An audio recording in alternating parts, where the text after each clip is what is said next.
Kiitos, että taas att kia hjälpmämi huomasta.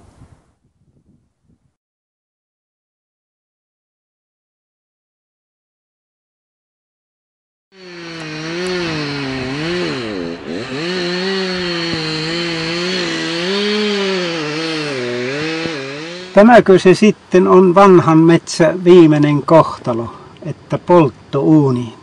Nyt herää kysymys, onko ihmisen ahneudella yhtään rajoja? Tämä metsä on tarjonnut kodin monelle linnulle, muille eläimille, pökkelöpesijälle, kolopesijälle. Ja mikä seuraa sitten?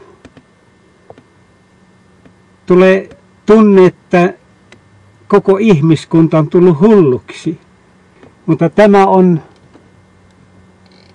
jotain niin hirvittävää haaskausta, että sanoja ei tahdo löytää. Tämä on rikos luontoa kohtaan. Jos katsotaan nyt tätä pinoa, niin niissä on valtavia aihkemäntyjä, osittain täysin terveitä. Niin minä kysyn, miksi tämä on päätynyt tänne kasaan? Tämähän on ihmeellistä.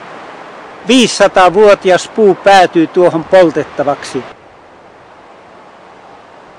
Haluaisin huutaa nuoremmalle sukupolvelle, että nouskaa taisteluun. Minä olen jo vanha mies ja taistellut, että pitäisi tulla uusi sukupolvi rinnalle, jolla on enempi älyä päässä ja enempi rakkautta sydämessä. Onko nykyajan ihminen niin paatunut, ettei anna tämmöiselle luonnon monumentille enempää arvoa? Mitä se haarotti täällä taas Saksaan laittanut sen juttu? Minä en laita mitään juttuja Saksaan. Miksi täällä kuvatta meidän ihmisten työmaita? Voi hyvänen aika. Perkele. Lopettakaa nyt tuo leikki.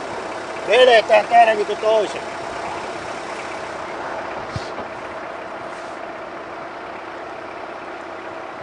Siinä kuuli vasta. On tullutkin tekemään niitä hommia. Eikä täällä enää värkkä ja vehkä. Siinä saattaa olla kysymys siitä, että tällä tavalla poltetaan hankala saamelaisten maaoikeuskysymys kokonaan savuna ilmaan. Nimittäin kansainvälinen oikeus minun mielestä suojaa perinteistä vapaasti lainuntavaa poronhoitoa niin kauan, kun saamelaiset poromiehet jaksavat sitä harjoittaa. Jos he sen lopettavat, niin saattaa olla, että siihen loppuu kansainvälisen oikeuden suoja. Ja tällä tavalla hankala maaoikeuskysymys siirtyy historiaan ilman, että on näennäisesti tehty mitään väkivaltaista siihen.